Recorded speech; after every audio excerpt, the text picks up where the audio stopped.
A análise tática das primeiras impressões do Flamengo de Rogério Ceni.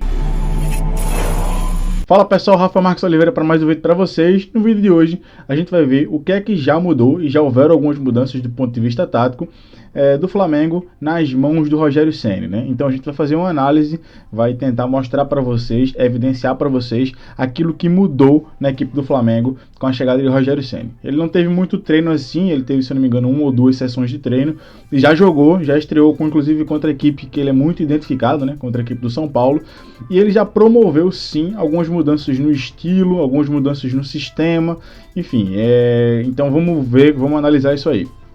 Antes da gente entrar na análise propriamente dita, é interessante contextualizar que ele não tem vários jogadores, ele só tem 2 treinos, como eu já falei para vocês. Alguns jogadores estão na seleção, como Everton Ribeiro e como Pedro. Alguns jogadores ele tem, por exemplo, voltando de lesão, como era o caso do Arrascaeta. O Diego, por exemplo, que é um jogador que entra sempre, também não estava disponível por lesão. Enfim, não era o quadro mais fácil do mundo, né? Ele não chegou no contexto mais favorável do mundo, mas o Isla também estava fora, né? Mas ele já promoveu ali algumas mudanças, já colocou ali um pouco da assinatura dele, um pouco parecido do que era ele no Fortaleza, por exemplo. Bom, vamos tentar entender isso. Bom, o Flamengo saiu do 4-2-3-1, que era o sistema que o Domenech vinha usando, e ele trouxe o Flamengo para um 4-2-4 em organização ofensiva e para um 4-4-2 em organização defensiva, né? O 4-2-4, né, ele promoveu ali 4 atacantes, o Vitinho como extremo direito, né, como ponta direita, o Michael como ponta esquerda, o extremo esquerdo, e trouxe o Bruno Henrique para o corredor central, trouxe o Bruno Henrique para ser dupla do Gabriel, reeditando a ideia de ter os dois no meio, como era com o Jorge Jesus, diferente do que foi com o Domenech, onde o Domenech, por exemplo, usou o Bruno Henrique muito mais colado ali na lateral, né, muito mais na amplitude. E o cursor aqui tá ligado para ajudar vocês, e desse modo, né, ele estabeleceu a dupla que fez bastante sucesso no ano passado. Só que com essa dupla, né, não estavam Everton Ribeiro e Arrascaeta, e sim Michael e Vitinho, e os dois como atacantes de fato, né, como ponta. De fato, né, como ponta. E aqui tem, ao meu ver, um primeiro problema. A primeira coisa que eu não sei se vai funcionar muito se ele for insistir nessa ideia, né? Na coletiva ele já disse que não, que ele vai jogar com Everton Ribeiro e Arrascaeta como extremos, né, que vem de fora para dentro, né, como meias que vem de fora para dentro, parecido do que aquilo que era com Jesus. Mas não sei se ele vai ter esse sistema, esse 4-2-4 como alternativa. Não me parece uma boa ideia. Por que não me parece uma boa ideia? Porque a gente vai ver, inclusive, nos vídeos de análise que vai ter em seguida, que os sistemas, eles estão, os setores, né, dentro desse sistema estão muito longe, né, muito descompactados. Quando o Gerson e Arão, por exemplo, em uma primeira fase de construção, aproximam do Léo Pereira e do Gustavo Henrique, eles ficam muito distantes, tem ali 30, 35 metros desses 6 jogadores envolvidos nesse primeiro momento de construção para os 4 atacantes. Então a ligação direta não sai de pé em pé, não sai construída como o Flamengo está acostumado, sai com bola longa, né? Sai com passe direto. E uma variação que foi interessante ontem, né? Que essa variação não iniciou o jogo, mas a partir de 10, 12 minutos começou a acontecer mais, foi essa daqui, que foi o Vitinho se aproximando um pouco mais do corredor central, se aproximando mais do que seria um camisa 10, digamos assim, em relação à posição no campo, e liberando o corredor para a ultrapassagem do Mateuzinho, que tem essa característica muito forte, né? Então, Gustavo Henrique, Léo Pereira e o René, que já é naturalmente um lateral mais base, o Gerson e Arão, né? Esses 5 aqui protegendo bem o corredor central, e o Vitinho abrindo um pouco mais de corredor para o Mateuzinho. Assim o Flamengo conseguia chegar muitas vezes com 4, né, com os 4 da frente, e com o 5º elemento, que seria o Mateuzinho. Então essa foi uma variação importante, mas ainda assim foi interessante, mas ainda assim muito desconexo, né, muito distante, natural de uma equipe que só treinou nessa ideia 2 treinos, né? Mas ainda assim, por mais que ele venha rotinar alguma coisa diferente, dentro desse sistema ainda acho que está muito complexo. Não é um sistema que eu gosto, por exemplo. Acho que está muito distante, muito desconectado, né? Bom, e do ponto de vista defensivo, o Flamengo jogou num 4-4-2, né? Então ele baixava o Michael e o Vitinho para a linha do Gerson e do Arão, o Bruno Henrique e Gabriel à frente, o Gabriel com menos responsabilidade defensiva, né? E fazer essas 2 linhas de 4, né? É uma referência mais individual do que era o Domenech era um pouco mais zonal, uma referência mais no adversário, então a linha, a gente vai ver inclusive isso no vídeo, afundando muito mais com os movimentos de ruptura que o São Paulo fazia do que manter aquela linha de impedimento, né? Então, enfim, são ideias diferentes, já com algumas execuções diferentes, Vamos ver isso também na prática. Bom, vamos ver na prática, como eu falei para vocês. Bom, no primeiro vídeo a gente vai confirmar aquilo que eu falei sobre os setores espaçados, desconexos, né? E o que é que isso gerou no Flamengo? Isso gerou muita bola longa, né? Muita bola para disputa da primeira bola pelo Bruno, por exemplo, para dar uma segunda bola. Muita bola que tentava achar as costas da última linha de São Paulo, né? Então o Flamengo perdeu aquela característica de construção, de posse, de jogar curto, pelo menos nesse jogo, para uma bola mais longa. A gente vai ver até situações em que os zagueiros, por exemplo, né? E que eles têm a opção de jogar curto, eles preferem jogar mais distante, né? Então, aqui já fica bem claro, além de 4 e os 2 volantes alinhados, né, praticamente. O Léo Pereira com bola. Bola vai rodar no René, o Flamengo em circulação, São Paulo no bloco médio alto, né, para alto. E aí a gente vê algumas dinâmicas. Essa jogada até teve bastante dinâmica, bastante troca, né? O Mateuzinho lá dentro, como eu tinha explicado para vocês. E aí a primeira opção, né? Então a gente vê aqui, ó, se a gente traçar dessa linha amarela para trás, a gente tem 6 jogadores aqui em construção, 7 se contar com o Diego Alves. Enquanto os outros 4 jogadores estão bem lá na frente, né? O Vitinho, que eventualmente apareceu aqui para vir buscar uma bola mais baixa, mas muito desconexo, né? Ou seja, são os 4 lá na frente e os 6 construindo aqui atrás. Então, já que não tem como chegar com bola embaixo, o recurso vai ser bola longa, como o Gerson fez aqui, né? Então, uma bola longa para tentar achar o Gabriel ou o Bruno, né, rompendo nas costas da última linha. A gente vai ver também, né, eu vou até dar um pause aqui em um frame, ó. Aqui não, aqui, que a gente vai ver os 4 jogadores do Flamengo no último terço, né, sem muito acompanhamento, sem ter ninguém de trás que também chegue nesse momento, né. E aí o Vitinho bate cruzado para boa defesa do Thiago Volpi.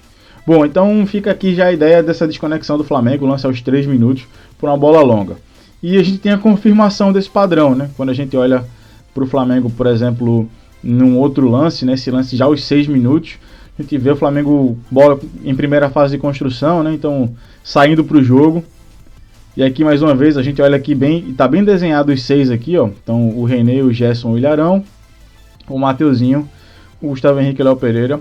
O René tem a opção de jogar curto com o Gerson. O Gerson tem espaço, né? Principalmente o Gerson, que tem essa capacidade de pisar na bola, escorar o adversário, né? Proteger, esconder a bola, esconder a intenção. E aí o René ainda assim vai preferir fazer uma bola longa, né? E quando a gente pausa aqui, ó, a gente vê a distância, né? A distância dos 4 jogadores da frente para o restante da equipe. Ou seja, não tem conexão entre os setores, né? E aqui talvez seja a justificativa do porquê o Flamengo fez muito isso. Porque o Flamengo jogou no 4-2-4. Pode ser, não tenho essa informação, mas pode ser que a ideia era fazer uma situação de 1 contra 1. Ou seja, a equipe que defende com 4, ela quer ter superioridade, né? Ela quer ter um jogador a mais que o adversário.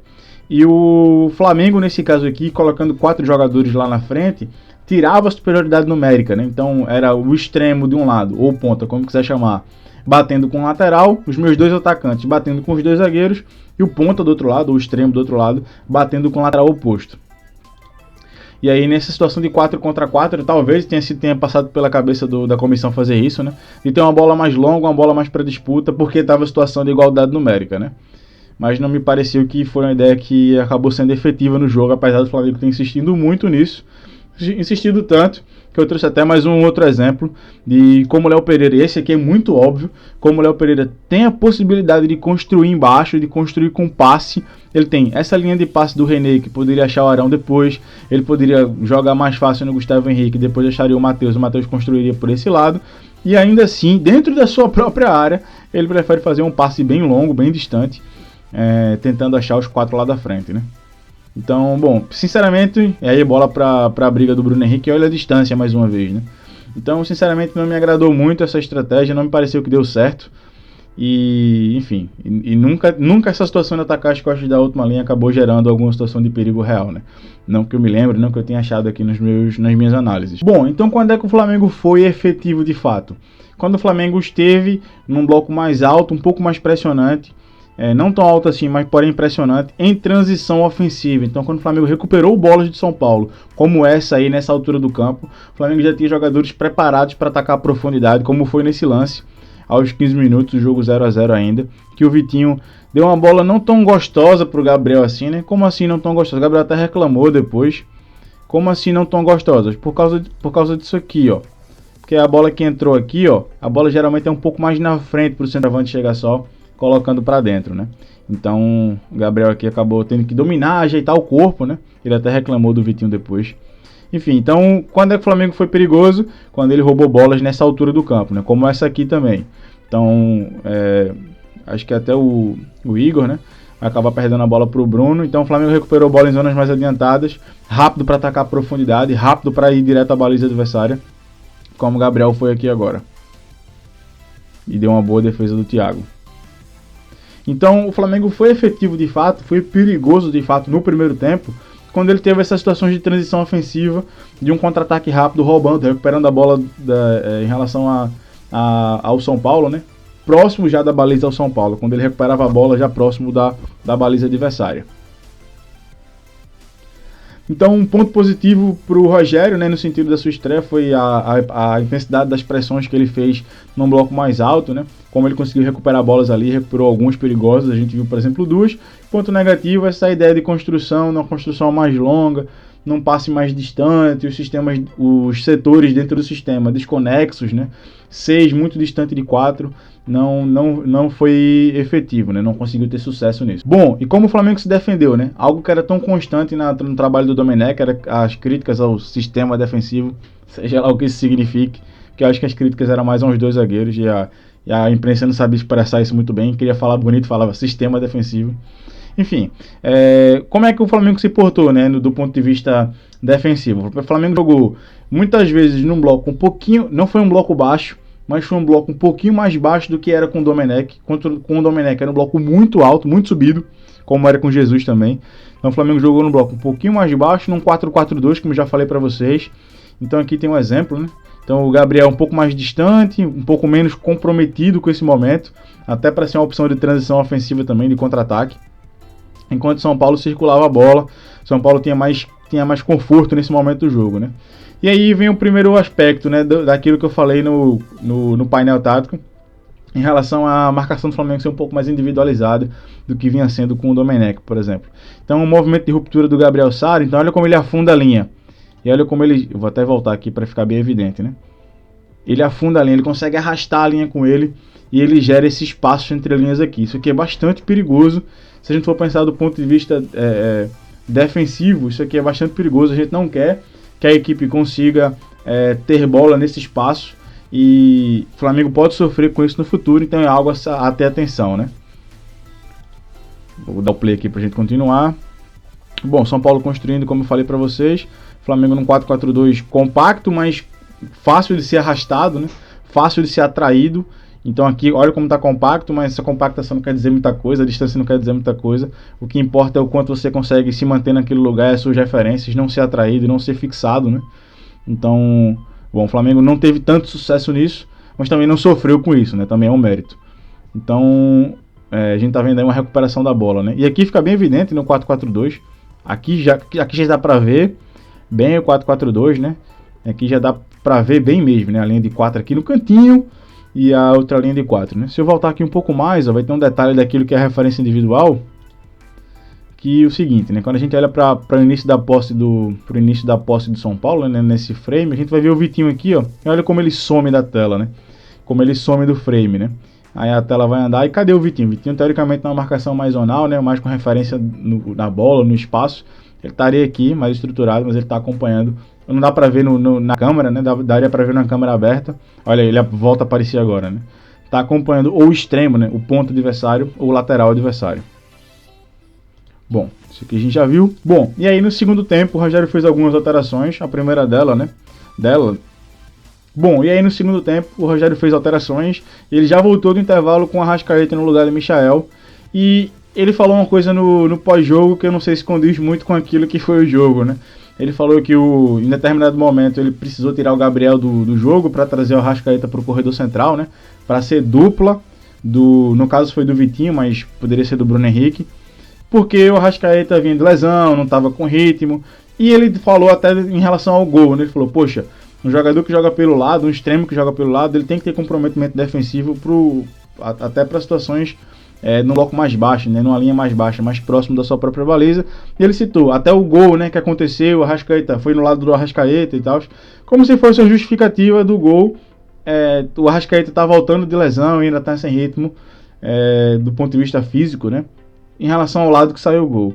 Mas a questão, e vocês vão ver agora no vídeo, é essa. É que o gol saiu a 1 minuto do segundo tempo. O Arrascaeta tinha acabado de entrar.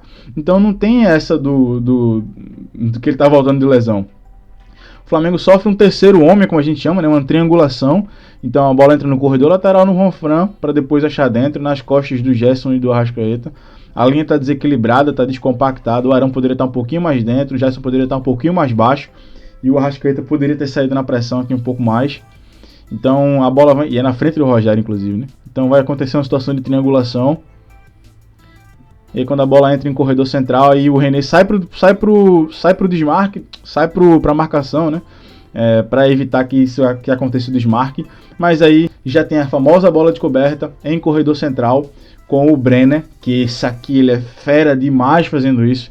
Ele é muito bom nesse movimento de ruptura nas costas da linha, nesse facão, como a gente fala, né?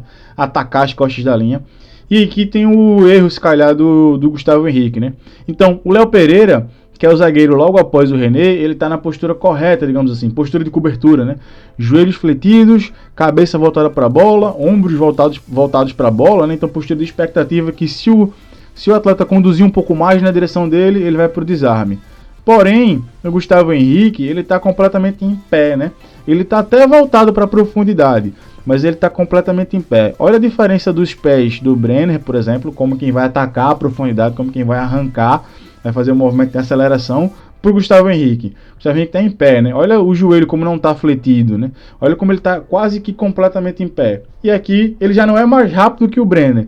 Ele ainda também não adota a postura correta, que quando o Brenner romper, meu amigo, quando o Brenner acelerar, se ele está na postura correta, já é difícil chegar, por causa da distância que ele está para o goleiro. Imagina se ele já não está numa boa postura.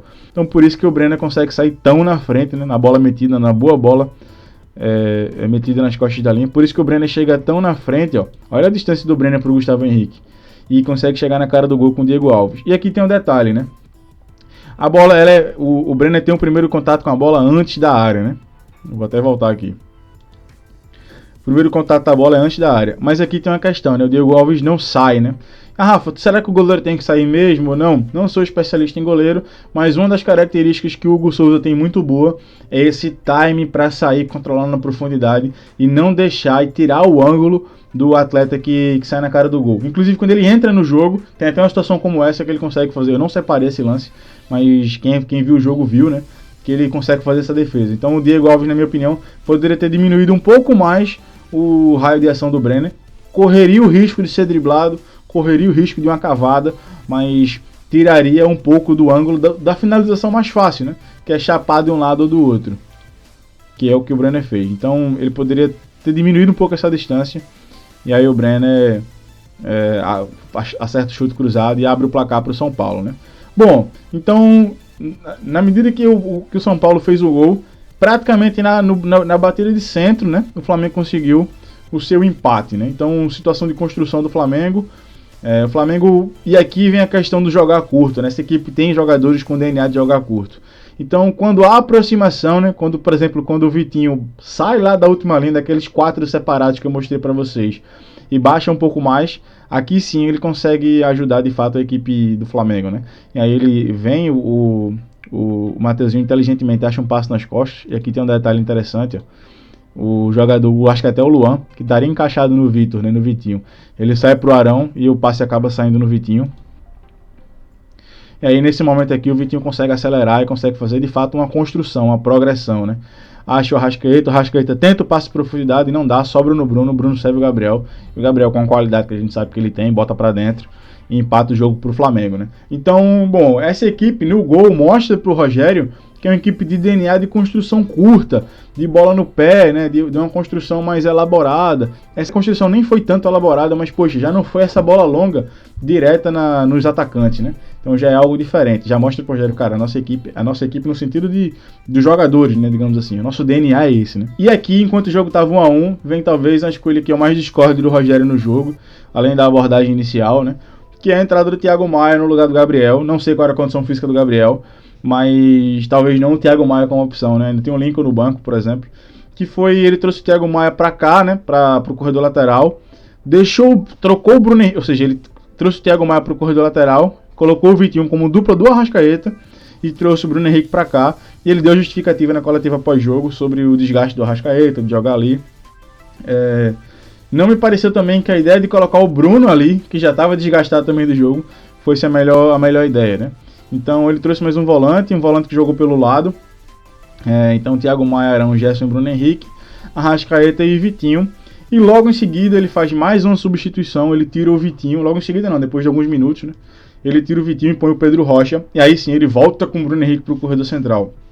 E até aqui que tem uma situação de finalização do Arrascaeta, que o Thiago faz uma boa defesa, o Thiago Volpe faz uma boa defesa, mas me pareceu algumas substituições que não tiveram um propósito ofensivo muito claro, pelo menos eu não percebi. Se você percebeu, coloca aqui nos comentários, beleza? E aí o jogo parecia se encaminhar para um 1-1, do ponto de vista estratégico não teve mais muitas mudanças, o jogo baixou o nível de intensidade, baixou um pouco a temperatura, até que teve a falha do Hugo Souza, aquela falha que vocês conhecem, que a gente vai ver agora, que é essa falha aqui, né? A gente viu o Flamengo construindo, então bola no René, Léo Pereira. O Léo Pereira faz um mau passe, um passe ruim, muito ruim, para não falar outra palavra. E aí tem o detalhe do domínio do Hugo, né? O Hugo domina orientado, mas a bola fica muito longe do corpo dele. Ele tenta corrigir trazendo para dentro e acaba dando o gol para o São Paulo, né? Acaba condicionando o gol do São Paulo. Bom, pessoal, é isso. As minhas primeiras impressões do primeiro jogo do Rogério. No final, para mim, o saldo não é positivo. Eu quero saber a sua opinião, o que é que você achou da estreia. Coloca aqui embaixo nos comentários. Óbvio que é o primeiro jogo somente 2 treinos, acabou de chegar, a gente precisa esperar. Mas vamos ver como é que vai ser o desenrolar. Não quero fazer julgamentos precoces. Não quero também tirar muito daquilo que foi o trabalho dele no Fortaleza para avaliar o Flamengo, porque era um contexto diferente. Mas a gente precisa ver para onde vai se encaminhar o trabalho, né? Vamos esperar, vamos aguardar. Tem sábado contra o Atlético Goianiense, tem o jogo da volta depois contra o São Paulo. Bom, espero que vocês tenham gostado desse vídeo. Comenta aqui se você concordou, a parte que você concorda, a parte que você discorda. Deixa o like também, isso me ajuda a continuar produzindo conteúdo. E simboliza para o YouTube, né? Sinaliza para o YouTube que esse vídeo é importante. E se você gosta do que eu faço, peço para que se inscreva no meu canal, e compartilhe esse vídeo para outras pessoas. Rafa Marques Oliveira para mais um vídeo para vocês. Até a próxima.